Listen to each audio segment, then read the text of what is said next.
Bonsoir à tous. On va commencer dans quelques minutes, le temps que les spectateurs arrivent.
Faustine, pourrais-tu envoyer le lien à Sébastien du webcast? Merci.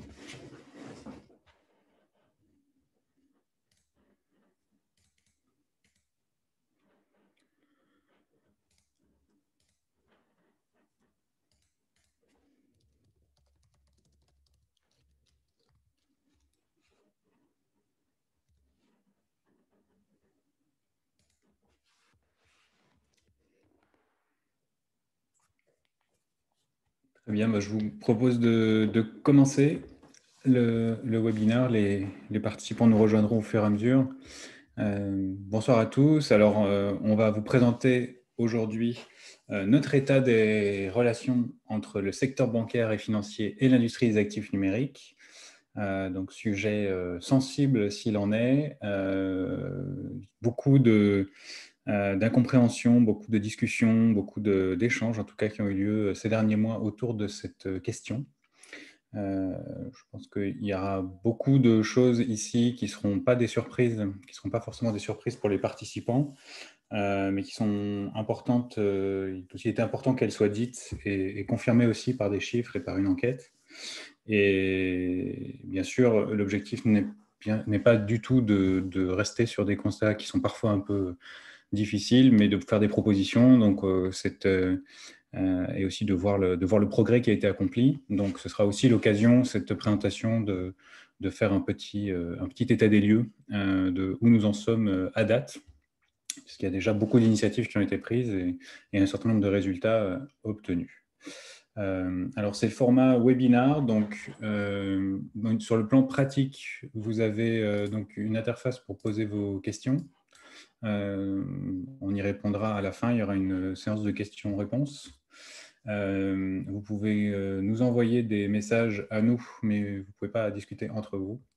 Voilà. Et par défaut, vous ne pouvez pas discuter, vous ne pouvez pas prendre la parole. Par contre, n'hésitez pas si vous souhaitez intervenir à un moment, par exemple pour préciser une question ou quelque chose, vous pouvez lever la main donc dans l'interface de Zoom et on peut vous permettre ensuite de parler.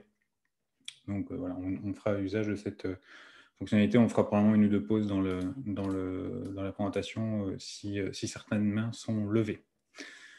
Voilà pour le pratique. À nouveau, merci à tous d'être là et je vais commencer tout de suite l'introduction. Donc, on va commencer. Petite introduction rapide sur l'ADEN pour ceux qui ne nous connaîtraient pas encore. Donc, nous rassemblons, sommes une association sans but lucratif qui rassemble les professionnels des actifs numériques et de la blockchain, bien sûr. Donc, nous avons une cinquantaine d'adhérents, un peu plus de 50 adhérents aujourd'hui, qui composent un peu toute la palette d'activités autour du secteur des actifs numériques, donc que ce soit les marchés, la conservation, les paiements, la gestion des outils d'analyse, bien sûr, de l'accompagnement de projets, de la sécurité, du développement de protocoles aussi. Donc, un petit peu tous les outils qui permettent de construire ces actifs et de les utiliser. Notre vision, évidemment, c'est que les actifs numériques améliorent de façon vraiment significative l'infrastructure économique actuelle, en tout cas ont le potentiel de le faire, et font naître de nouvelles activités, des nouveaux marchés. C'est une nouvelle classe d'actifs. Et donc, notre objectif est bien sûr de permettre à la France et à l'Europe de jouer un rôle clé dans ce nouveau secteur d'innovation et de, bien sûr, favoriser le développement des futurs champions en France et en Europe. Donc, bien sûr, pour réaliser ces objectifs, notre mission, c'est de fédérer l'industrie. Donc, comme j'ai dit, on porte sa voix et on soutient sa croissance et son développement. On a été créé en janvier de cette année, donc 3 employés, donc Faustine qui est avec moi sur ce webinaire et Sébastien qui devrait nous rejoindre. Nous avons des comités un peu sectoriels sur des grands sujets sur lesquels il y a besoin de beaucoup d'activités, donc on se fait assister par des présidents de comités, des groupes de travail. Nous produisons évidemment des documents, mais pas que, mais les documents sont publics, des rapports, donc les réponses à consultation, les lettres aux députés. Nous conduisons nos enquêtes. Bien sûr, ici, nous allons parler de notre dernière enquête. Nous organisons des événements, vous êtes un événement, et nous travaillons bien sûr avec les institutions de place financières, mais pas uniquement, donc de tous les secteurs de l'industrie, et également les régulateurs et les ministères. Voilà pour la présentation rapide de l'association. On recherche bien sûr toujours de nouveaux membres pour nous aider, donc si vous souhaitez contribuer à nos travaux et au développement du secteur en France, n'hésitez pas à nous rejoindre. Voilà pour la DAN. Et pour rentrer maintenant dans le vif du sujet, donc on va bien sûr commencer par présenter l'enquête, pourquoi cette enquête et dans quel contexte elle a été réalisée. On va synthétiser rapidement ensuite les résultats de cette enquête. Nous allons ensuite évidemment réaliser des conclusions et avoir quelques recommandations qui proviendront notamment des résultats de l'enquête. Et puis on enchaînera pour une séance de questions-réponses. Pardon Simon, je me permets de rajouter parce que le sommaire, j'ai oublié de le mettre à jour à la dernière minute, mais on conclura également avec une petite présentation par Quentin de Beauchesne de l'asso Crypto FR sur une consultation qui fait un peu écho à la nôtre sur les relations bancaires, mais plus axée sur les individus, sur le retail. Voilà, pour rebondir sur nos conclusions. Désolée d'avoir omis ça dans le sommaire. Aucun problème, et effectivement, du coup, j'ai oublié de le mentionner. Désolé, Quentin, que je promeux tout de suite en panéliste. Du coup, si ça fonctionne, voilà, il devrait apparaître avec nous. Comme ça, il pourra lui-même se permettre de parler quand il le souhaitera. Voilà, merci à tous. Donc, on va commencer directement la présentation de l'enquête. Alors, cette enquête de l'ADEME, elle s'inscrit évidemment dans un contexte particulier. C'est un problème qui était remonté par les acteurs depuis le départ. À l'origine de la création de l'association, il y avait bien sûr une volonté de traiter des grands sujets de l'industrie, et parmi les échanges préliminaires que nous avions à la constitution de l'association, le problème que rencontrent les acteurs à nouer des relations de confiance avec le secteur bancaire et financier, donc en particulier avec les établissements bancaires, sont remontés bien sûr de façon très importante et ont donc été priorisés assez vite dans les actions de l'association. Donc ça s'est passé par beaucoup de canaux différents, donc bien sûr des actions de pédagogie auprès de différentes banques, établissements directement en bilatéral. Nous avons répondu à l'enquête sectorielle FinTech de l'autorité de la concurrence qui traitait notamment des actifs numériques. Nous avons commencé et nous sommes en train de réaliser des travaux avec les autorités françaises directement, donc soit le régulateur ACPR-AMF, soit le ministère, avec la Direction générale du Trésor, et bien sûr avec les acteurs bancaires autour de la table, notamment la dernière concrétisation de ce travail, ça a été le lancement par la CPR d'un groupe de travail accès aux comptes crypto, qui est toujours en cours aujourd'hui, donc qui est là depuis quelques mois, et auquel d'ailleurs participe Quentin, ici présent. Bien sûr, on continue à faire des alertes sur ce sujet dans toutes les réponses à consultation et dans tous les médiums qui nous permettent de remonter la problématique. Et donc, notre objectif, ça a toujours été d'alerter et de trouver des solutions concrètes. Mais assez rapidement, dans les échanges, et c'est un besoin qui est apparu assez vite, c'est que nous manquions un peu d'éléments concrets pour formaliser la réalité du problème et concrètement documenter l'état de fait qui était un état qui nous était remonté par les acteurs, mais qui n'était pas encore concrètement documenté. Donc, ça a été la logique du lancement de cette enquête.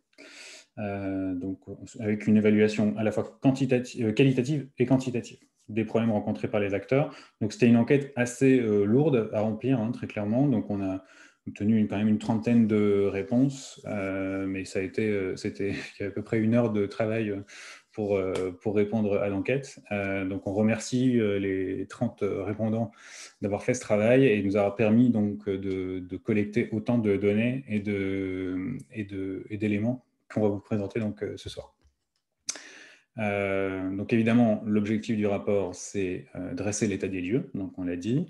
Donc 28 réponses qui sont donc non anonymes, hein, je précise aussi, donc ça aussi c'était important pour nous pour qu'on puisse vraiment attester du caractère unique des réponses et que les répondants étaient vraiment des acteurs du secteur, on a pu le vérifier après coup. Donc la durée de consultation, ça a été de 2 mois et on a vraiment cherché à viser bien sûr les acteurs qui possédaient, achetaient, vendaient des actifs numériques ou s'interposaient dans ces opérations. Donc 93% des répondants étaient dans ce cas-là. Et pour 64% d'entre elles, donc les transactions représentent au moins la moitié du volume annuel d'activité. Donc là, on était vraiment dans des acteurs qui étaient vraiment dont l'essentiel de l'activité finalement se concentrait sur les cryptoactifs. Donc voilà pour le contexte, et on va passer maintenant aux résultats de l'enquête. Je vais passer la main à Faustine pour cette deuxième partie. Et voilà. Faustine, n'hésite pas à me dire de passer à la slide suivante, bien sûr. Merci Simon. Alors oui, je vous propose de commencer la présentation de cette enquête. Comme l'a précisé Simon, à la fois des éléments quantitatifs et qualitatifs et très nombreux grâce aux réponses qu'on a eues. Donc je vais essayer d'aller du plus général pour ensuite vous présenter des états de fait un peu plus spécifiques. Alors Simon, ce que je te propose, c'est de passer à la slide suivante. Voilà, donc sur cette première slide diapositive, l'objectif, c'est voilà, de vous faire cet état des lieux le plus général possible par rapport à l'ensemble des thématiques que l'on avait abordées lors de l'enquête que nous avions réalisée, puisqu'on nous posait des questions assez précises sur les relations, justement à l'entrée en relation avec les acteurs bancaires financiers. Ensuite, quand l'entrée en relation était réalisée, par rapport à l'obtention de comptes, l'obtention de financement, les relations des acteurs eux-mêmes, mais aussi de leurs clients ou des dirigeants dans les relations qu'ils avaient avec leur banque sur le volet personnel. Enfin, voilà, un ensemble de thématiques vraiment très riche, ce qui explique effectivement, comme l'a précisé Simon, que ce n'était pas une mince affaire de répondre à l'enquête, donc merci encore. Et donc dans ce tableau, la synthèse assez générale de cette consultation, avec des chiffres assez parlants. Donc la moitié des répondants qui expriment avoir rencontré des difficultés pour ouvrir leur compte en France. Peut-être pour préciser, car c'est important, ces difficultés ont été rencontrées avec un très large panel d'établissements bancaires, qu'il s'agisse de banques, mais aussi de néobanques. Vraiment un large panel d'établissements concernés. 68% des répondants ont expérimenté des refus d'ouverture ou de clôture de compte. Pour 45%, les services bancaires de paiement se voyaient d'un accès compliqué, voire impossible. Ce chiffre monte à 50% quand on parle d'un crédit ou d'un financement bancaire. Les acteurs nous ont également remonté, on aura quelques témoignages plus loin dans cette présentation, les difficultés que rencontrent leurs clients pour utiliser leurs services avec leur banque, soit pour 57% des acteurs, ce sont des clients qui leur ont remonté de telles difficultés. 42% des dirigeants dans leurs relations avec leurs conseillers, établissements bancaires, mais sur le volet personnel, ont également eu des difficultés du fait de leur activité en lien avec les crypto-monnaies ou la blockchain. Et donc 64% par rapport à ces difficultés-là rencontrées en France envisagent, voire très sérieusement envisagent de déménager leur activité. C'est assez cohérent avec le dernier chiffre, car 85% des participants estiment que les relations sont plus simples, plus apaisées avec les établissements bancaires financiers d'autres États membres de l'Union européenne que la France. Donc voilà pour cet état de fait général. Je vous propose de passer à la slide suivante en allant un peu plus, donc en abordant des thématiques un peu plus précises. Voilà. La première thématique que l'on a abordée, c'est les difficultés que les acteurs rencontraient pour obtenir un compte. Vraiment la première étape, disons, du parcours des acteurs crypto-blockchain vis-à-vis des établissements bancaires et financiers. En effet, donc pour le besoin de leur activité, 72% des répondants nous ont indiqué qu'ils disposaient d'un compte en France parce qu'ils en ont besoin. Et sur ces répondants, la moitié ont expérimenté des difficultés au moment d'ouvrir ce compte. On a un témoignage qui nous rapporte qu'il a reçu jusqu'à 11 refus d'établissement avant de pouvoir enfin trouver une banque. En général, quand on commence à souhaiter ouvrir un compte, il faut être patient. On nous remonte des délais très très longs entre la demande et l'ouverture effective du compte ou alors le refus d'ouvrir le compte. Des témoignages nous ont rapporté qu'il y a jusqu'à 2 ans de procédure pour in fine que ça n'aboutisse pas forcément. Ces procédures impliquent des négociations avec bien sûr le conseiller bancaire, mais également des échelons beaucoup plus hauts de la hiérarchie, ce qui n'est pas forcément évident ni banal quand on parle d'une simple ouverture de compte. La raison étant que pour que les conseillers bancaires ont en général la consigne de remonter ce genre de demande, si ce n'est de en fait, tout simplement mettre fin à la discussion avec les acteurs crypto-blockchain. Les procédures sont longues également du fait que beaucoup de documentation additionnelle sont demandées aux acteurs crypto pour étayer la demande d'ouverture de compte. Ce qui évidemment met en stand-by toute la procédure et donc il n'y a toujours pas de compte pendant ce temps-là. En plus de cette documentation, des répondants nous ont dit qu'ils ont dû faire appel à un avocat rien que dans la procédure d'ouverture de compte, dans leur discussion avec les établissements, ce qui bien sûr est aux frais des acteurs crypto-blockchain. Ceci allant avec beaucoup d'efforts de pédagogie nécessaires, ce qui rallonge encore plus, ce qui participe à allonger les processus d'ouverture de compte et souvent en faisant face à un relatif désintérêt de la banque pour le genre d'activité présentée. Donc là, on était vraiment sur les difficultés au niveau de l'ouverture du compte, donc ce qui n'est pas automatique finalement à la fin.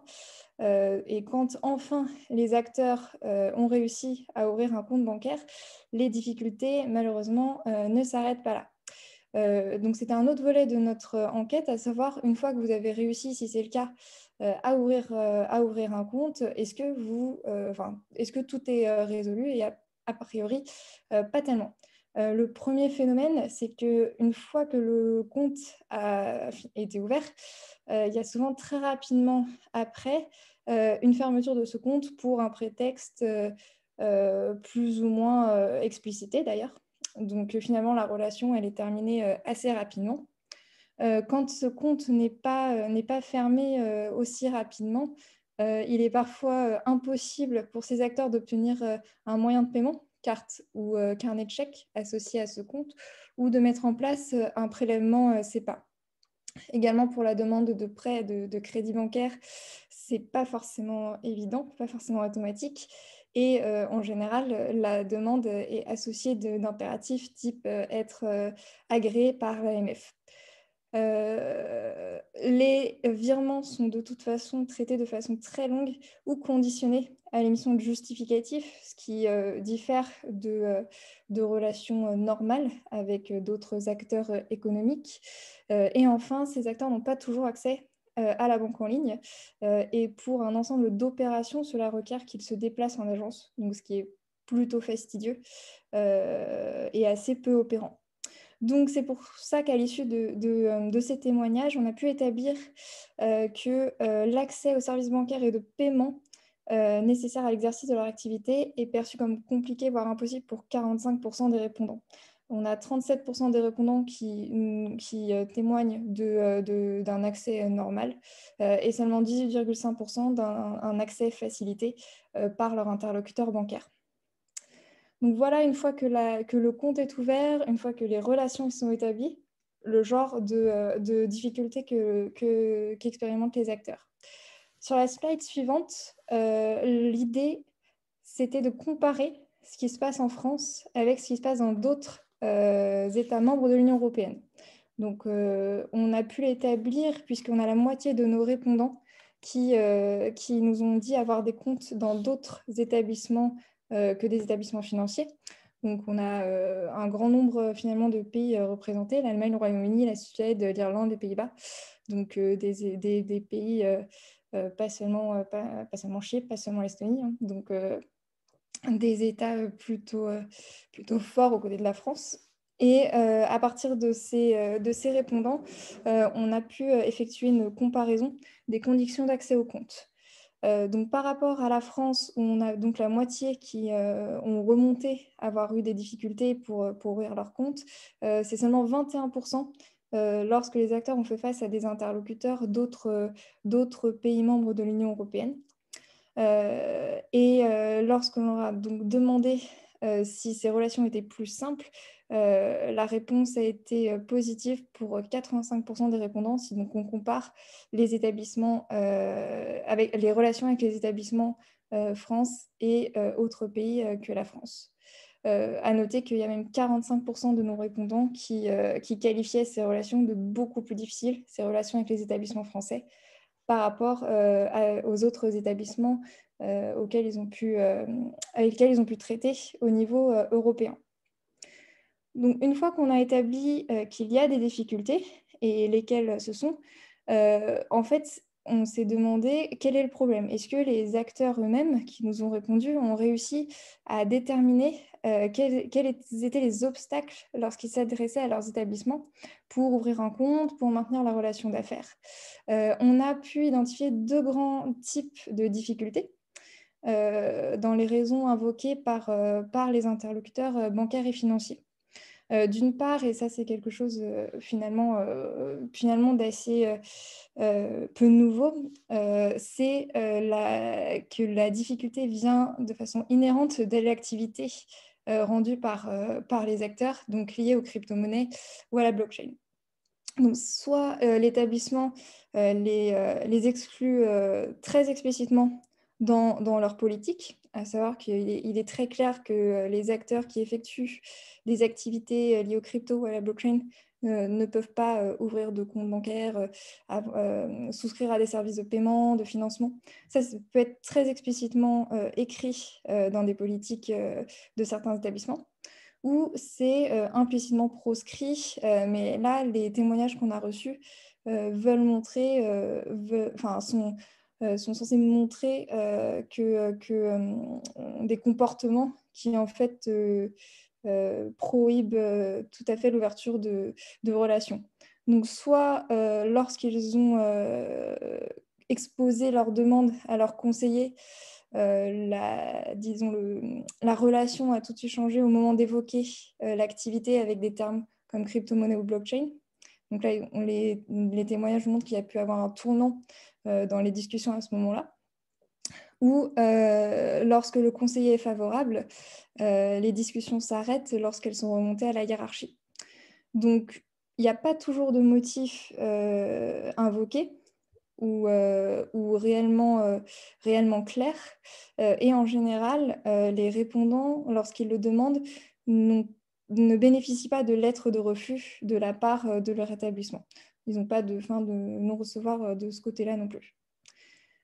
Lorsque ce n'est pas l'activité des acteurs qui est mise en cause, en général, la deuxième raison invoquée par les établissements, c'est relatif à la réglementation, qui est considérée comme insuffisante. Donc là, ce qu'on comprend par là, c'est plus une mauvaise connaissance de cette réglementation puisqu'elle existe, le visa ICO, les enregistrements et agréments de PSAN, que la réalité derrière le fait que la loi n'est pas avancée. Parce que justement, par rapport à d'autres pays européens notamment, la réglementation crypto est beaucoup plus avancée en France. Au niveau du droit au compte, on a plusieurs témoignages qui nous remontent d'acteurs qui ont souhaité y recourir. Et en général, ces procédures n'aboutissent pas.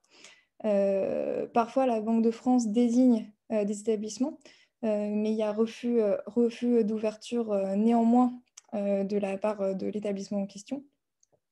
Soit il n'y a pas les acteurs ne reçoivent pas satisfaction de la part des autorités.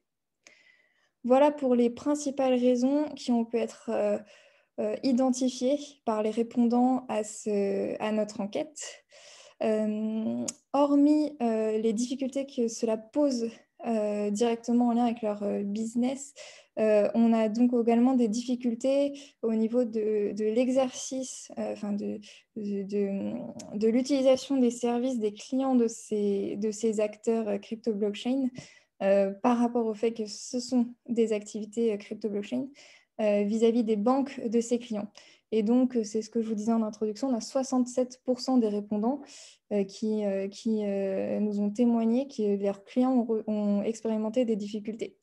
Alors, lesquelles? Soit les comptes étaient gelés, voire définitivement fermés, les comptes de ces clients, lorsque une activité crypto est détectée. Soit les virements étaient bloqués, toutes les transactions étaient bloquées, mais également au niveau de la relation avec le conseiller bancaire, certaines dissuasions quant à l'utilisation des services proposés par les acteurs crypto-blockchain. Au-delà des difficultés, ce sera la slide suivante s'il te plaît, qui repose sur les clients. Des difficultés qui reposent sur les dirigeants des entreprises crypto-blockchain dans leur relation avec leur banque au niveau personnel. C'est 43% des répondants qui nous ont remonté ce genre de difficultés. Donc idem, hein, ça peut être une fermeture du compte du foyer, parce que le dirigeant a une activité liée aux crypto-monnaies, aux crypto-actifs ou à la blockchain. Pour certains dirigeants, c'est la cotation Banque de France qui a été dégradée du fait de cette activité. Un refus d'un apport en provenance de la vente d'actifs numériques lorsqu'il y a eu une demande de financement de ce dirigeant à titre personnel. Et enfin, des renégociations de prêts. Du prêt de ces personnes-là, donc toujours dans le cadre personnel. Voilà pour ces la présentation assez synthétique de toutes ces difficultés. Je vais laisser la main à Simon désormais pour les conclusions et les recommandations qui ont pu être émises à l'issue de ce diagnostic. Voilà, merci pour votre attention et Simon, je te rends la parole. Merci beaucoup, Faustine. Donc, cette partie conclusion et recommandations, elle va être en deux parties. D'abord, les constats et conclusions que font les acteurs eux-mêmes dans le cadre de l'enquête, puisqu'on avait des questions ouvertes dans lesquelles on demandait aux acteurs leur avis sur l'origine de ces problématiques et un petit peu des pistes de solutions. Donc ça nous permet de remonter évidemment un certain nombre d'éléments qui vont être le début de cette conclusion. Puis on a l'état des lieux et peut-être quelques mots sur la suite des opérations pour, on l'espère, lever toutes ces difficultés. Donc, d'abord, on a demandé aux répondants de nous indiquer, selon eux, évidemment selon leur compréhension, pour quel motif les établissements bancaires leur posaient des problèmes lorsqu'ils leur en posaient, bien sûr. Et les 4 principaux motifs évoqués par les acteurs, c'était, bien sûr, la mauvaise compréhension des actifs numériques, à la fois les activités et le secteur en général, par les établissements financiers. Donc, concrètement, non-connaissance de la nature des actifs, non-connaissance du rôle des acteurs, non-connaissance de la réglementation. Donc ça va être d'ailleurs un peu plus tard. Il y avait la crainte vis-à-vis des sanctions que les établissements pourraient recevoir en travaillant avec les acteurs. Donc ça, c'est une crainte vis-à-vis du régulateur, donc de la CPR, s'il venait à travailler avec ces acteurs, qui pourrait d'ailleurs venir, qui vient d'ailleurs très probablement partiellement aussi de la problématique des arnaques qu'il y a eu, mais ça, Quentin, je pense, en parlera davantage, autour des cryptoactifs, tout comme il y a eu des arnaques sur les terres rares, etc. Au moment de la bulle, évidemment, un certain nombre d'acteurs ont essayé de profiter de la mode des cryptoactifs, ce qui a entraîné un certain nombre de transactions frauduleuses qui ont pu, en tout cas, effrayer les banques. Mais dans la mesure où ces difficultés datent d'avant cette bulle, on peut imaginer que c'est plutôt une crainte vis-à-vis de la CPR de façon générale lorsqu'ils traitent avec ces acteurs. On a une mauvaise compréhension du régime d'Epstein, donc ça c'est vraiment lié évidemment à la première problématique, mais là on est plus sur la partie réglementaire. Il n'est pas rare de voir des conseillers répondre que c'est un secteur non régulé, que c'est un secteur qui n'est pas suffisamment encadré et que donc c'est la raison pour laquelle il n'est pas possible de valider la transaction. Donc, concrètement, ça montre une mauvaise compréhension évidemment du cadre réglementaire français. Et puis, leur mauvaise connaissance des pratiques en matière de LCBFT des acteurs. Donc ça, c'est concrètement, les banques indiquent qu'ils n'ont aucun moyen de vérifier que l'argent ne va pas être utilisé pour du blanchiment, du financement du terrorisme, alors que les acteurs, notamment régulés français, mais aussi à l'international, puisque la plupart des acteurs, enfin, le grand nombre d'acteurs, en tout cas internationaux, sont régulés aux États-Unis, au Royaume-Uni, au Luxembourg, donc appliquent bien sûr des politiques LCBFT et contrôlent l'entrée et la sortie des flux.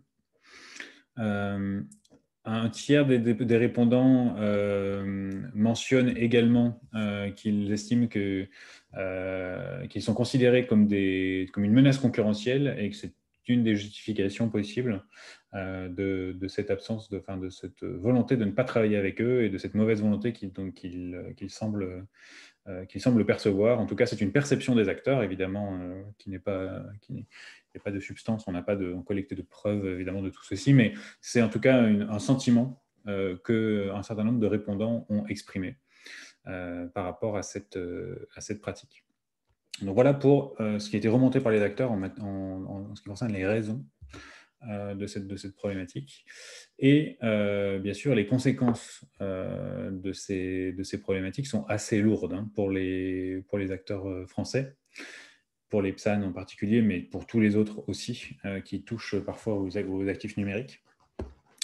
Alors, la première chose, c'est la libre concurrence entre les acteurs qui est à risque, puisque concrètement, ce qui se passe, c'est que les acteurs, les rares établissements bancaires qui acceptent d'ouvrir des comptes n'offrent pas les mêmes conditions aux acteurs crypto qu'à leurs autres clients, et donc demandent des frais plus élevés, des diligences complémentaires,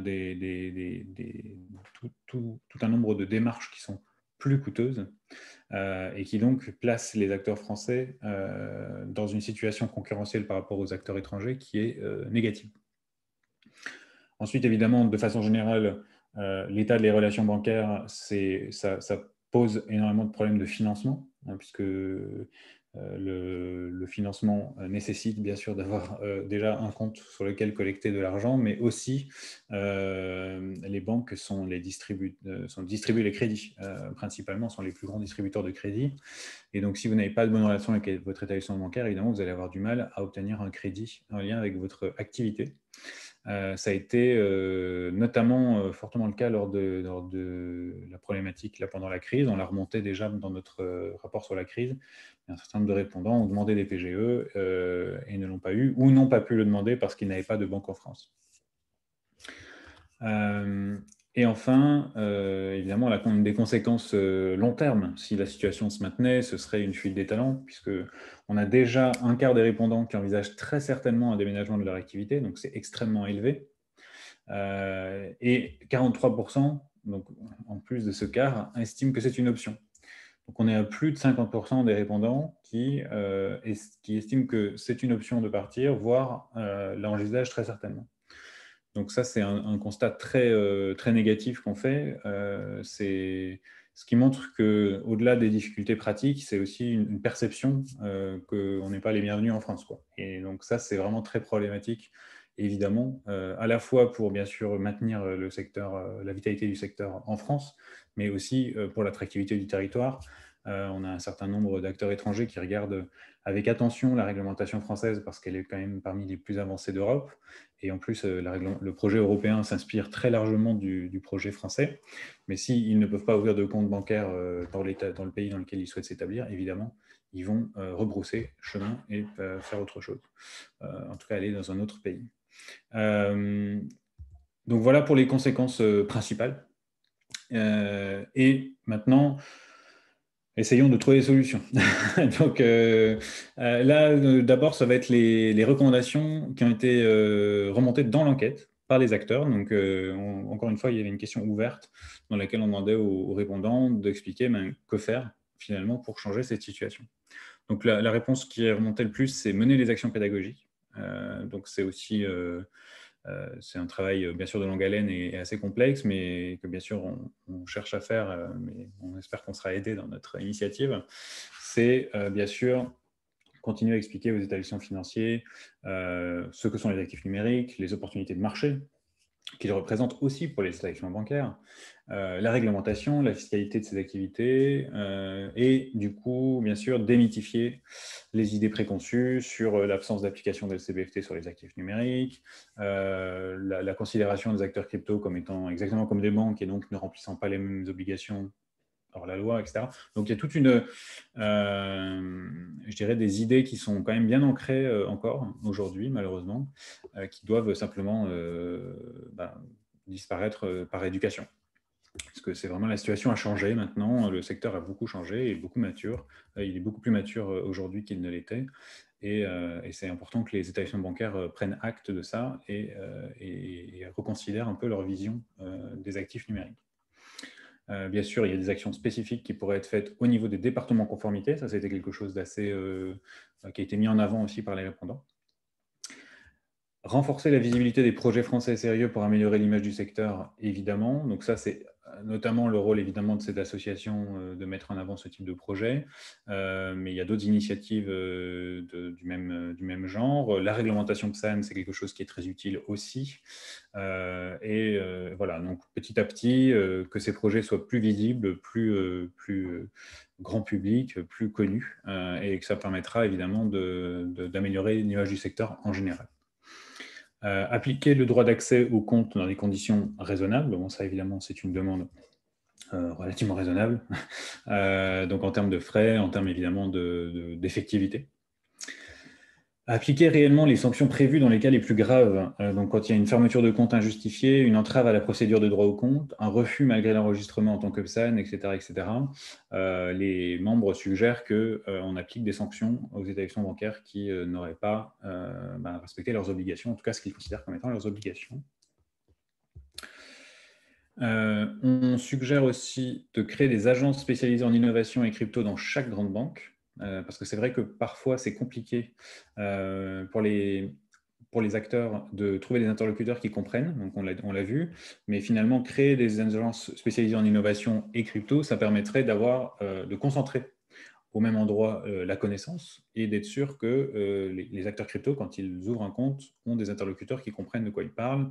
Et finalement, ça ira d'une part, ça permettrait d'avoir des ouvertures de compte beaucoup plus rapides, et d'autre part, de répondre de façon beaucoup plus pertinente aux demandes que peuvent avoir les établissements bancaires, puisqu'il est quand même assez logique que les établissements bancaires souhaitent avoir des clients qui respectent un minimum les obligations, mais il faut connaître le secteur pour savoir quelles questions poser. Donc, voilà, il y a toute finalement des pôles d'expertise crypto, créer ces pôles d'expertise crypto dans les banques, ce serait quelque chose d'assez positif.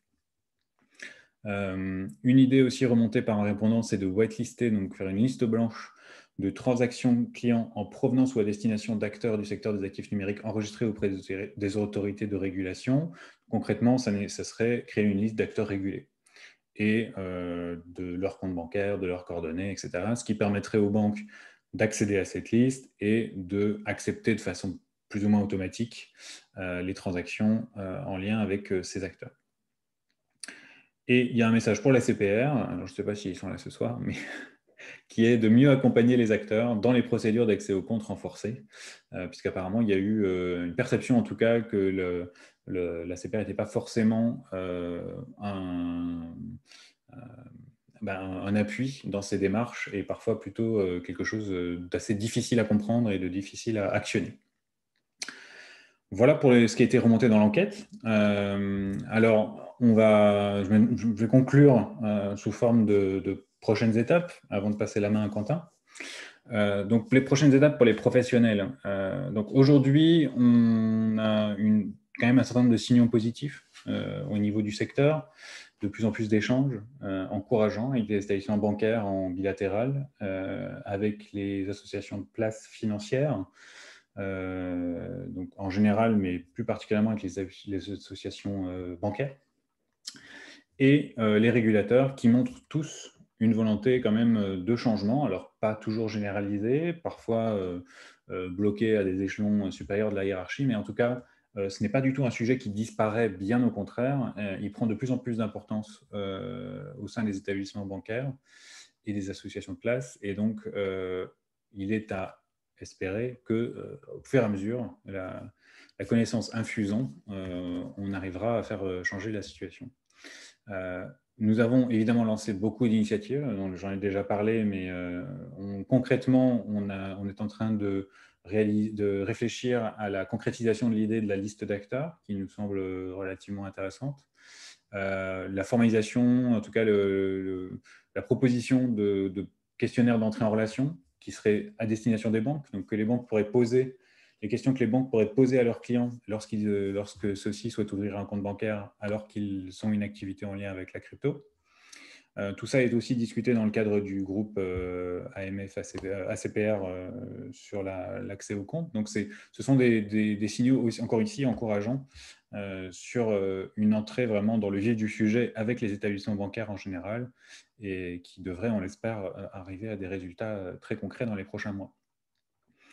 On a le cadre réglementaire qui s'affine. Donc, on a bien sûr le PSAN qui est là depuis 1 an et demi, mais de plus en plus d'acteurs enregistrés. Et puis, une réglementation européenne qui vient reprendre l'essentiel de la réglementation PSAN, donc finalement qui valide au niveau international l'analyse de l'AMF. Donc, ça devrait asseoir encore plus la légitimité du régime tel qu'il a été présenté jusqu'ici. Donc, ça, ce sont vraiment des signaux très positifs aussi, qui sont, je l'espère, je le pense, entendus aussi par les banques dans le cadre de leurs activités. Et puis, nous avons des signaux positifs très forts de l'étranger qui doivent nous faire réagir, et j'espère qu'ils feront réagir nos acteurs bancaires, avec les banques américaines qui peuvent faire maintenant de la conservation de crypto-monnaies et de stablecoins, une banque chinoise qui a annoncé là aujourd'hui ou hier faire une émission de titres en Bitcoin. Donc, on a des signaux quand même assez significatifs qui viennent de l'étranger. Je ne vais pas parler de PayPal qui s'ouvre aux crypto-monnaies. Enfin, on a un grand nombre de choses qui montrent que le marché évolue très vite, que ce secteur qui était considéré comme marginal il y a encore quelques années devient un incontournable. Et ce serait, voilà. Donc, on espère que les banques sont à l'écoute aussi de ces signaux qui sont importants pour le développement de leurs activités futures. Donc voilà pour le petit bilan qu'on peut faire. Alors, pour préciser quand même, ce qui est écrit ici, ce n'était pas dans l'enquête, hein, c'est ma conclusion, enfin notre conclusion à la lettre. Mais j'espère que c'était très clair pour vous et que, bien sûr, vous aurez l'occasion de poser vos quelques questions. Avant qu'on passe à la phase de questions, je passe la main donc, à Quentin pour une présentation de son enquête. Alors, Quentin, donc, je vais te laisser te présenter, mais ce sera plutôt sur la partie particulier. C'est important aussi d'avoir cette approche-là, puisque pour les particuliers aussi, toucher à la crypto, ça peut poser beaucoup de problèmes. Très bien. Yes. Du coup, il y avait une slide. Ouf. D'accord. Il y avait des... Il y avait une autre slide juste Ah, après. ok. Nickel. Donc, peut-être pour une présentation rapide, moi, je suis président de l'association CryptoFR, qui est une association qui est plutôt tournée justement vers les utilisateurs et les usagers, avec des objectifs qui ne sont pas de lobbying en disant Bitcoin c'est génial, ou ce genre de choses. C'est plus sur l'éducation, la défense des usagers. Dans ce cadre de défense des usagers, on a voulu avoir une vision plus claire de ce qui se passait pour les usagers vis-à-vis de leur banque. On a eu assez régulièrement des retours comme quoi les usagers étaient bloqués. Alors la question, est-ce que c'était, il y a 3-4 usagers qui sont bloqués comme ça et ça fait le tour des réseaux sociaux, ou en fait c'est beaucoup plus important que ça. Le sondage date un peu désormais, il date de mai 2019. Il est prévu qu'on en refasse un probablement début 2021. On a eu 650 réponses, ce qui est quand même un bon échantillon pour le domaine. Et du coup, on a 35% des répondants qui ont déclaré avoir rencontré des difficultés avec leur banque. On peut se dire que c'est un peu biaisé, étant donné qu'il y a probablement plus de personnes qui ont eu des problématiques, qui ont répondu que les autres, mais c'est quand même assez important, surtout sur 650 réponses. Les difficultés en question, c'est des difficultés pour payer par carte bancaire ou pour faire un simple virement bancaire. Ces difficultés ne concernent pas des gros montants, c'est-à-dire que, évidemment, ceux qui font des très gros montants de plus de 10 000 € ont assez régulièrement ce genre de problématique, mais des petits montants de moins de 1 000 € sont aussi retournés principalement par carte bancaire ou par virement également. Ces difficultés touchent principalement, donc là on voit en fait les banques qui sont les plus citées. Donc du côté des banques les plus citées, en fait on a principalement des banques régionales, donc des banques et des groupes régionaux comme le Crédit Agricole, Crédit Mutuel, la Banque Postale, CIC, etc. On peut voir, comme ce que disait Simon tout à l'heure, qu'en fait ces problématiques peuvent être juxtaposées aux problématiques d'arnaque.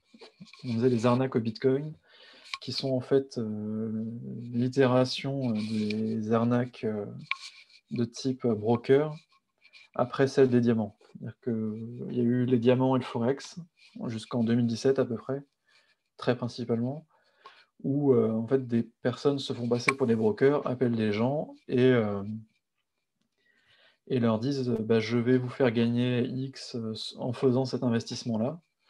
Et puis ils les rappellent tous les jours et en fait ils leur bourrent le mou jusqu'à ce qu'ils finissent par se dire je vais tenter de gagner de l'argent. Une fois qu'ils sont happés, en fait, ils vont leur faire monter petit à petit leur investissement jusqu'à ce que ça explose le plafond. L'avantage des cryptos là-dedans, c'est que autant faire investir quelqu'un dans des diamants, lui dire mettez 20 000 €, etc., ça va quadrupler, ça paraît assez peu probable. Autant si on dit qu'on fait ça avec des cryptos, c'est très simple de proposer aux gens d'investir beaucoup. Du coup, ces arnaques au Bitcoin, comme on les appelle, ont fait énormément de dégâts. Il y a une association qui s'appelle ADC France, qui a près de 600 personnes qui ont fait arnaquer de ce type-là, par ce genre d'arnaque, qui évaluait le montant de l'arnaque à probablement 1 milliard d'euros entre 2017 et 2019. Enfin, sur 2 ans, il y a près d'1 milliard d'euros qui ont été perdus par les Français sur ce genre d'arnaque. Et l'AMF était pensait que c'était assez probable. Donc ces arnaques-là, en fait, touchent principalement des gens qui ne sont pas évidemment éduqués aux crypto-monnaies, pas éduqués à tout ce qui est technologie aussi, donc, et principalement plus âgés. Donc en fait, pas le public des crypto-monnaies, c'est donc principalement les banques régionales qui se sont fait avoir. Et quand on regarde en fait ce que donnent les banques régionales comme dispense, quand on leur demande de justifier pour un virement bancaire, dans les feuilles envoyées, en fait, il y avait la mention justement des arnaques de type Bitcoin, diamant, etc. Donc il y avait une confusion totale, apparemment, entre ces arnaques et les crypto-monnaies, qui sont des choses totalement différentes. Et c'est principalement donc, ce qui a été remonté. Un dernier point qui est intéressant aussi, c'est de voir que les plateformes d'échange les plus bloquées sont aussi celles qui sont les plus utilisées. Donc on n'a pas un blocage ciblé en disant bah, on va bloquer celles qui sont probablement moins sécurisées, un peu jeunes, où il y a eu des problèmes d'arnaque. C'est Coinbase et Kraken qui font la majorité du volume en euros qui sont les plus bloqués. Pourtant, elles ont déjà 8 ans, elles font du KYC, de l'AML, etc.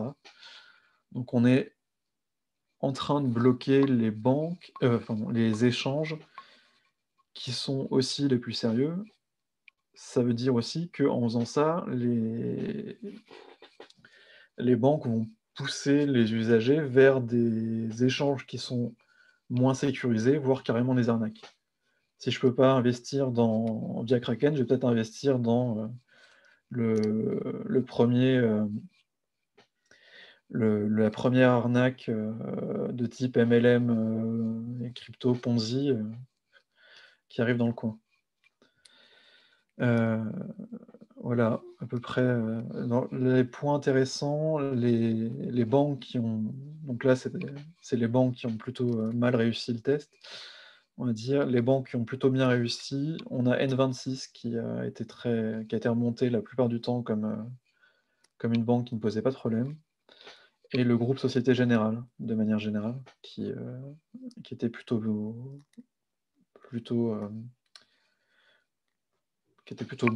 à ce niveau-là. Les conclusions qu'on avait reçues, qu'on avait eues, c'est à peu près les mêmes que ce qui a été ressorti justement par Simon. Le fait d'avoir une liste d'échanges, liste des plateformes qui puissent permettre aux banques de comprendre avec qui, avec quoi les usagers, ce que les usagers utilisent, et la formation des conseillers qui justement comprennent absolument pas grand-chose actuellement, donc ce serait pas mal qu'ils soient un petit peu formés. Voilà. C'est tout, je pense. Merci beaucoup, Quentin. C'était, je pense, très clair et très instructif aussi sur la partie, sur la partie particulier. Et on voit que c'est en fait le miroir de la problématique que les professionnels rencontrent avec plus ou moins les mêmes causes produisant les mêmes effets. Donc merci beaucoup et c'est la fin de cette présentation. Petit point intéressant. Oui. L'association Crypto-Affaires n'a pas de banque non plus. C'est-à-dire que faut pas être une grosse entité qui cherche à faire de l'argent, etc. Juste une association qui veut des cotisations n'arrive pas à avoir une banque. Oui, effectivement, on a eu aussi quelques difficultés pour trouver notre partenaire bancaire en tant qu'association. Merci beaucoup. Du coup, je vais préciser, parce que la question a été posée déjà, les slides seront disponibles en ligne. Donc ça, on va publier, probablement on va mettre à jour l'annonce du webinaire pour insérer les slides directement dedans. Donc, n'hésitez pas à aller les voir, puis on enverra un mail aux participants, bien sûr, avec les slides dedans. Et peut-être qu'on peut maintenant passer à la phase de questions-réponses. Alors, je pense que c'est parce que j'ai le document en plein écran, mais moi, je n'ai pas accès à la liste de questions-réponses, j'ai juste accès au... J'ai accès, il y en a également dans le chat et Oui. puis il y en a dans le module de questions-réponses. Donc, on peut peut-être commencer par le module de questions-réponses. Alors, il y a une première question. Comment peut-il y avoir 2 ans de procédure alors que la loi Pacte n'est présente que depuis décembre 2019? Alors ça, c'est en réaction à la présentation que je faisais où j'ai évoqué le fait que ça allait jusqu'à 2 ans pour ouvrir un compte. La loi Pacte depuis décembre 2019, je pense que là, la procédure dont vous faites mention, c'est celle de l'enregistrement ou de l'agrément en tant que Alors, PSAN. Faustine, je me permets de te couper parce que je pense qu'il fait plutôt référence à la procédure de droit au compte de la loi Pacte, Oui, d'accord, oui, effectivement. qui est effectivement une procédure de droit au compte particulière qui est réservée aux PSAN et qui donc est complètement impossible à mettre en œuvre puisque pour devenir PSAN, vous avez besoin d'un compte bancaire. Donc, il y a un problème de fait de la poule qui fait que ce n'est pas, comme vous devez montrer des fonds propres, vous devez montrer une assurance, etc. Vous ne pouvez pas faire tout ça sans compte bancaire, évidemment. Donc, en fait, on a un vrai blocage a priori. Et donc, effectivement, du coup, je complète ce que tu allais dire, Faustine. La démarche engagée, c'était une démarche droit au compte général qui est ouverte à toutes les entreprises qui ne peuvent pas ouvrir de compte bancaire. Il existe une démarche, tout comme elle existe pour les particuliers qui sont interdits bancaires et qui ont besoin d'un compte. Il y a une démarche identique pour les entreprises. Ça donne évidemment lieu à l'ouverture quand ça aboutit à un compte très limité avec aucun accès web, toutes les démarches en agence, pas de moyens de paiement, etc. etc. Et à préciser que la procédure de droit au compte typique PSAN, qui est donc normalement fait qu'un PSAN doit avoir un compte bancaire ouvert lorsque celui-ci est enregistré ou agréé, n'a pas rencontré beaucoup de succès pour les PSAN enregistrés, malgré que ce droit au compte soit du coup dans la loi Pacte. La prochaine question, c'est simplement quelqu'un qui souhaiterait revoir l'échantillon qu'on a interrogé pour notre enquête. Donc, je suppose que c'est le profil type qu'on a présenté tout au début de la présentation, avec les 93% d'entreprises qui achètent, vendent, s'interposent. Je suppose que c'est cette slide-là à laquelle on fait référence dans cette question. Si ce n'est pas le cas, de toute façon, les slides seront mis en ligne, donc vous pourriez y référer quand vous voulez. Alors, question suivante, un petit peu longue mais très intéressante, d'Éléonore Baldelli. Donc, la réglementation LCBFT actuelle ne permet pas d'encadrer suffisamment les cryptoactifs. Certains cryptos se rapprochent de certains modèles connus comme des titres financiers, mais pour le reste, c'est encore flou. En termes de conformité, ce qui n'est pas réglementé ou régulé n'est pas à l'abri de sanctions. Une harmonisation de la réglementation LCBFT pour les cryptos ne serait-elle pas la bienvenue? Est-ce que vous avez plus d'informations sur ce point? Simon, je te laisse compléter, mais je rebondis sur ta présentation tout à l'heure des travaux que l'on mène, notamment avec les autorités et la CPR. On est engagé dans 2 groupes de travail, l'un sur vraiment la problématique des relations avec les acteurs bancaires et financiers, et l'autre justement sur le cadre LCBFT appliqué aux cryptos. Le but étant de le clarifier tant pour les acteurs crypto que pour justement les établissements bancaires qui ont énormément justement de questions sur ce cadre-là. Et sur la façon d'être à l'abri justement de ces sanctions auxquelles vous faites référence et pour tout à fait appliquer la réglementation. Je vois qu'il y a une suite à la question de la même personne. En l'absence de précision réglementaire, comment permettre aux banques d'assurer la traçabilité des cryptoactifs qui circulent sur les comptes? Donc, c'est également une question que l'on traite en groupe de travail. Peut-être, Simon, tu veux préciser?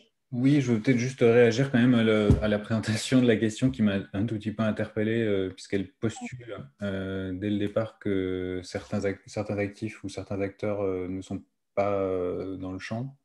Ce qui n'est pas le cas, hein. Aujourd'hui, les PSAN sont régulés et donc voient leur dispositif validé par la CPR a priori pour l'ensemble de leurs activités et l'ensemble des actifs qu'ils listent. Donc, les acteurs français enregistrés ont leur dispositif entièrement conforme au dispositif de surveillance LCBFT, qui est le même que le dispositif bancaire. Donc là-dessus, il faut être très clair, il n'y a pas de distinction. Les pratiques, évidemment, sont différentes puisque le dispositif dépend bien sûr de l'activité de l'acteur. Et les actifs numériques sont contrôlés. Les diligences LCBFT qu'on applique sur des acteurs crypto ne sont pas exactement les mêmes en termes de démarche, en termes de seuil, en termes de questions posées aux clients, etc. etc. Mais les dispositifs sont complets. Et il n'y a pas de faille dans les dispositifs qui sont appliqués aujourd'hui aux acteurs LCBFT. Je ne vais pas parler au nom de la CPR, mais si vous leur posez la question, je doute qu'ils vous répondent autre chose, puisqu'ils ont validé, encore une fois, a priori, les dossiers et particulièrement la partie LCBFT qui est une des deux seules modalités d'enregistrement obligatoire en France pour les PSAN qui touchent aux euros. Voilà, je voulais juste qu'on soit très clair là-dessus. Et pour la question de la traçabilité des transactions, on a effectivement des éléments en groupe de travail qui permettent de répondre à cette question, et notamment au fait que finalement, l'élément de réponse le plus simple, c'est que c'est évidemment au PSAN de réaliser cette surveillance des transactions crypto et pas l'établissement bancaire qui n'est pas un établissement crypto, en tout cas pas encore, puisqu'on sait bien que ça va finir par arriver. Alors, je passe à la question suivante. Y a-t-il des procédures judiciaires en cours pour les dommages causés par les fermetures de comptes et blocages de transactions? Alors, Simon, je ne sais pas, toi, si tu as plus d'infos. Non, pas à notre connaissance. Alors, question suivante. Que disent les institutions françaises à ce sujet? Le sujet des banques qui rend les choses difficiles. Quelles actions sont prévues? Que disent les députés élus que vous avez contactés? Alors, tu veux que je commence sur les institutions françaises? On en a finalement pas mal parlé avec ces groupes de travail qui, s'ils sont hébergés par la CPR, comprennent également des représentants de l'AMF, de la Banque de France, de la DGT. C'est parmi les premiers travaux qu'en tant qu'association, on a mené auprès d'eux avec des réunions du coup depuis assez longtemps. Les institutions françaises, je pense, sont conscientes du problème et plutôt enclines à trouver des solutions, la difficulté étant quelle solution. Donc, si par institution, c'est donc les autorités publiques, elles sont plutôt ouvertes au problème et donc on travaille de concert avec elles. Si par institution, on parle des établissements bancaires et financiers, là, ça dépend. Et si on parle de représentants des institutions bancaires et financières, là aussi, c'est vraiment très variant, mais je dirais que c'est un peu moins ouvert que nos autorités. Et sur les députés avec lesquels on est en contact, donc les principaux crypto-députés, également sont conscients du problème et très à l'écoute et demandent beaucoup de suivi sur cette problématique. Donc on échange assez régulièrement aussi avec eux et portent nos messages d'ailleurs dans leurs propres négociations. Je ne sais pas si tu veux ajouter quelque chose, Simon. Écoute, non, je pense que tu as été très complète. Effectivement, je pense qu'on peut, de façon générale, effectivement, faire le bilan d'un soutien autant que possible des autorités au niveau des ministères et des députés. C'est un sujet sensible dans le sens où ça inclut des aspects de lutte contre le blanchiment et le financement du terrorisme. Donc, c'est un travail de fond qui est en cours avec eux. Mais clairement, la création du groupe ACPR, accès au compte, ça a été un très beau signal et qui on l'espère, est en train de porter ses fruits. Alors, question suivante. le monde de la blockchain n'est-il pas aujourd'hui suffisamment mûr pour créer les services que les acteurs crypto sont contraints de demander aux banques? Sans parler de maturité, il y a quand même une question de statut réglementaire et que les services d'ouverture de compte, de prêts bancaires, c'est pas par la seule volonté qu'on peut les rendre. Donc, les seules volontés d'un acteur qui souhaiterait le faire pour les autres. Mais il y a quand même des problématiques réglementaires d'enregistrement, enfin, d'autorisation en tant qu'établissement de crédit pour faire des prêts bancaires notamment, d'établissements de monnaie électronique, d'établissements de paiement pour rendre des services de paiement. Ces statuts réglementaires sont bien sûr assortis d'exigences qui peuvent s'avérer très lourdes pour les plus petits acteurs, pour les acteurs crypto en général. On pense aux exigences prudentielles de fonds propres, mais pas seulement. Donc le dossier PSAN en est un, le dossier établissement de crédit en est un autre. C'est surtout pour cette raison-là qu'aujourd'hui, il est impossible qu'un acteur crypto puisse remédier à ça de son propre chef. Oui, alors pour rebondir aussi, avec peut-être un autre angle à la question, parce que ça aurait pu être aussi une dimension, on constate qu'un certain nombre d'acteurs natifs crypto, récents, notamment créés dans les deux dernières années, n'ont pas de compte bancaire et ne cherchent pas à en ouvrir. Parce qu'effectivement, on commence à être dans un système où il est possible de se débrouiller sans compte bancaire, avec des stablecoins, avec des outils de prêt automatisés sur crypto qui permettent de couvrir des risques de change, notamment quand on a un patrimoine en crypto-monnaie.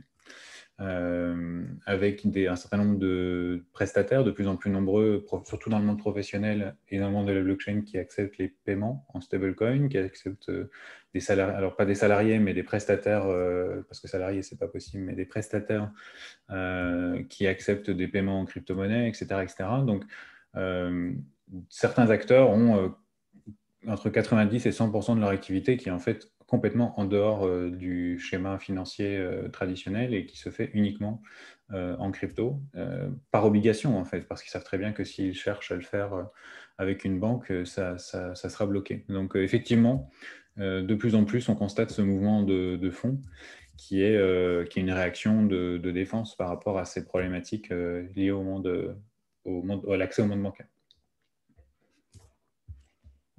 Alors, je passe à la question suivante. Qu'est-ce qui distingue les 18% d'acteurs ayant des relations facilitées avec les banques?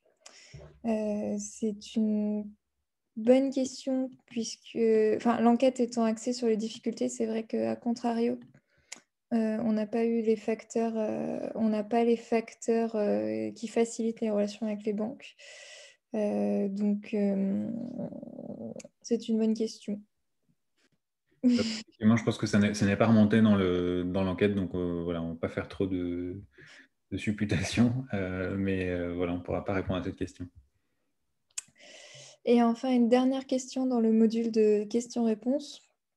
Donc effectivement, tout à l'heure, je disais qu'il y a les répondants qui avaient des comptes ouverts au Royaume-Uni. La question est, pouvez-vous préciser si vous parlez du Royaume-Uni ou si vous avez des détails pour les îles défiscalisées? Lorsque j'ai traité l'enquête, les réponses nous rapportaient le Royaume-Uni et pas d'autres îles plus exotiques fiscalement. Donc c'est le retour qu'on a eu ensuite derrière.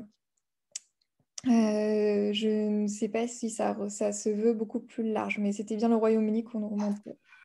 Oui, peut-être pour rajouter une dimension à ça, c'est plutôt très compliqué pour une entreprise implantée en France d'ouvrir un compte bancaire dans une île exotique directement. Donc, dans tous les cas, si partie de l'activité il y a dans ce type d'acteurs, ça ne ressortirait pas forcément de l'enquête puisque ça ne serait pas avec la structure française. En tout cas, il y a beaucoup de difficultés à la fois fiscales et juridiques à l'ouverture de comptes bancaires pour une société française dans ce type de juridiction. Voilà, donc, je pense que ça explique aussi pour avoir, alors c'est pas du tout un résultat d'enquête, mais pour connaître quelques acteurs qui pour le coup ont décidé, pour éviter tout problème et pour quand même avoir accès à un compte bancaire, de complètement sortir du territoire français. Ils ont tout simplement créé leur structure directement dans ces juridictions exotiques, et donc ils ne sont pas considérés comme des acteurs français. Merci Simon. On a encore quelques questions à traiter dans le chat. Je prends la première, la plus ancienne dans le chat, qui est une question. Est-ce que des acteurs français envisagent de déménager ou ont déjà déménagé dans un pays non membre de l'Union européenne? Alors, je ne crois pas que ça ressorte de l'enquête, dans la mesure où d'autres pays européens sont plus accommodants. C'est beaucoup plus simple pour un acteur européen de simplement déménager dans un autre pays de l'Union que de complètement changer de juridiction et de sortir aussi de système juridique, etc. Donc, en tout cas, pour l'instant, on n'a pas vu de tendance à sortir de l'UE. Alors, il y a une question, mais je ne suis pas sûre qu'on peut répondre, qui est: est-ce qu'on peut en vouloir aux banques de lutter contre leur propre extinction? Ça, c'est plus une question-remarque. C'est plus une remarque qu'une question. Ensuite, Mais oui, je ne pense pas que les crypto-monnaies sont l'extinction des banques à titre personnel, mais voilà, je pense que c'est une opinion qui n'est pas forcément partagée par tout le monde.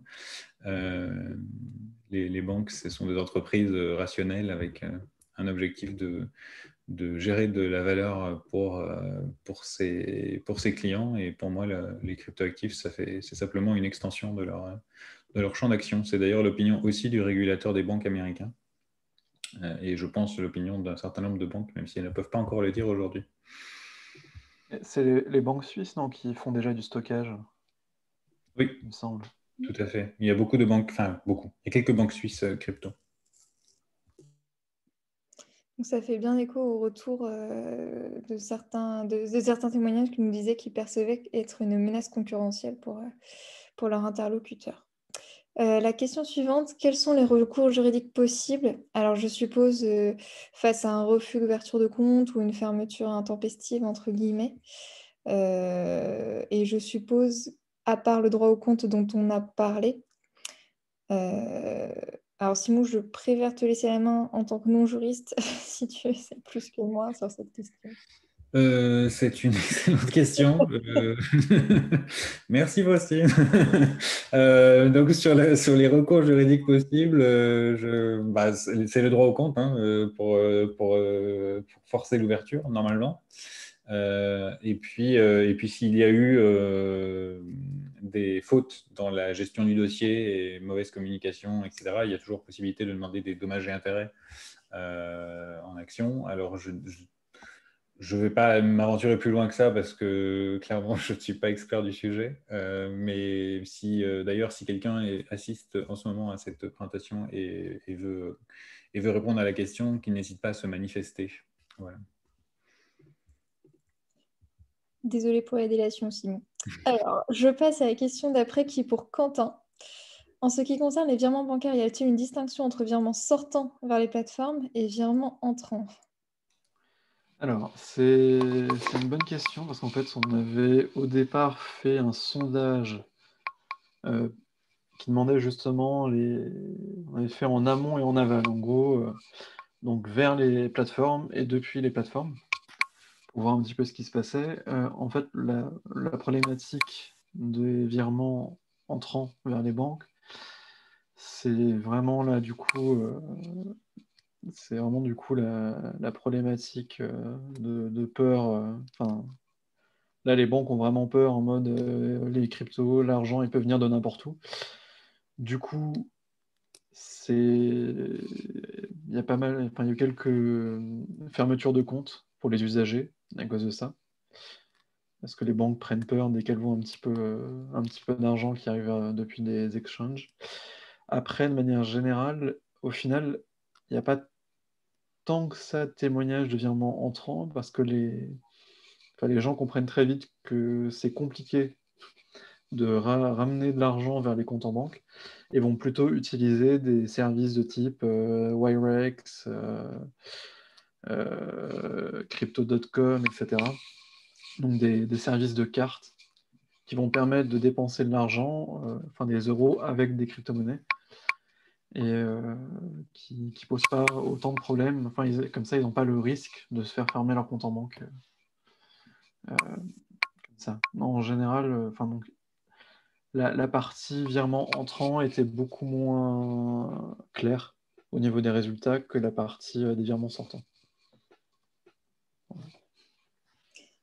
Merci Quentin. Question suivante. Pensez-vous que les banques se préparent à fournir des services PSAN ou sont-ils plus dans une optique de partenariat avec une sélection de PSAN?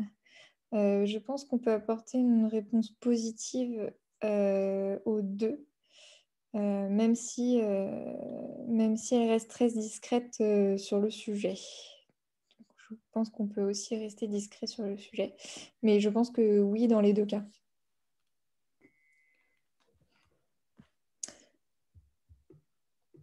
Alors, il y a 2 fois la même question. Et je pense qu'on est venu au bout de ces premières, enfin de ces questions. Est-ce que des dernières questions souhaiteraient s'ajouter? Sinon, on a tout traité. Il y a encore la question, mais oui, nos slides seront disponibles en ligne sur notre site fin de semaine ou début de semaine prochaine. Mais merci à tous encore une fois pour votre participation. N'hésitez pas si vous avez des questions complémentaires ou des remarques par rapport au support que vous allez recevoir ou par rapport au rapport. Nous sommes à l'écoute et notre mail de contact, c'est contact@adan.eu. Voilà, et notre site internet, adan.eu.